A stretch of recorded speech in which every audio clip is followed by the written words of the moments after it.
முருகப்பெருமான் வழிபாட்டுக்குரிய கிருத்திகை நட்சத்திரமான இன்னைக்கு மதுரையில் முருகன் மாநாடு நடக்குது. ஆறுபடை வீடுகளுடைய ராஜகோபுரம் உள்ள கருவறையில் இருக்க முருகனுடைய அமைப்பில் அழகாக மாதிரி செய்து வைத்திருக்கிறார்கள். ஒவ்வொரு கோவில்லையும் பூஜை செய்த வேல் எடுத்துகிட்டு வந்து இங்கே வச்சு 2 வேளையும் அபிஷேகம் செய்து பக்தர்களுக்கு பிரசாதம் தர்றாங்க. அறுபடை வீடு கண்காட்சி மிக பிரமாதமாக மதுரையில் நடந்துகிட்ருக்கு. முருகனுடைய 6 வித்தியாசமான கோலங்களில் அருள் பாலிக்கிற தலங்களை இன்றைக்கி பார்ப்போம். நட்சத்திரகிரின்னு ஒரு இடம் இருக்குது. அந்த இடத்துல வில்வராணி அந்த ஊர் பேர். அங்கே முருகன் லிங்க வடிவத்தில் இருக்கார். திருவையாறில் ஐயாரப்பர் கோவிலில் வில் அம்பு ஏந்தி தனுசு முருகனாக இருக்கார். விழாத்தொட்டி அப்படிங்கிற ஊரில் முருகப்பெருமான் தொட்டிலில் குழந்தையாக இருக்கார்.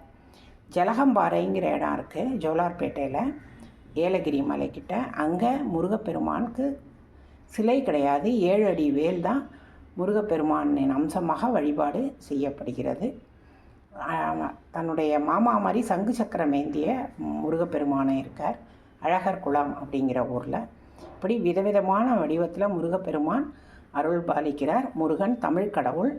மூ ரு கு அப்படிங்கிற இந்த 3லையும் வல்லினம் மெல்லினம் இடையினம் ஆகிய தமிழ் எழுத்து இருக்கிறது. முருகு என்றால் அழகுன்னு பொருள். முருகன் என்றால் அழகன் என்று தமிழ் மொழி கூறும்னு சொல்லுவாங்க. தமிழ் கடவுள் முருகனுக்கு சங்கம் வைத்து தமிழ் வளர்த்த மதுரையில் முருகன் மாநாடு நடப்பது சிறப்பு.